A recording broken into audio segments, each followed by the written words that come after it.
بسم اللہ الرحمن الرحیم۔ السلام علیکم ورحمۃ اللہ۔ ایک انگریز نے مسلمان عالم دین سے پوچھا کہ تمہارے اسلام میں اتنی شدت کیوں ہے کہ ایک عورت اجنبی مرد سے مصافحہ تک نہیں کر سکتی؟ عالم دین نے بہت تحمل سے خوبصورت جواب دیتے ہوئے پوچھا کہ کیا تمہارے ہاں ہر شخص ملکہ برطانیہ سے ہاتھ ملا سکتا ہے، مصافحہ کر سکتا ہے؟ انگریز نے جواب دیا، ہرگز نہیں۔ ملکہ برطانیہ کے پروٹوکول میں قانون صرف 7 قسم کے افراد کو یہ اجازت دیتا ہے کہ وہ ملکہ سے ہاتھ ملا سکتے ہیں۔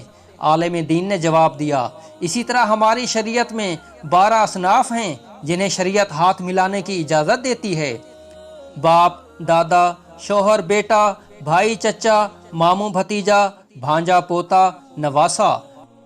عالم دین نے فرمایا، تمہارے نزدیک ملکہ کا یہ مقام اور احترام ہے کہ ہر کوئی ان سے ہاتھ نہیں ملا سکتا ہے، اور تم نے یہ عزت صرف ملکہ کے لیے خاص کیا، جبکہ ہمارے نزدیک تو ہر عورت ملکہ ہے۔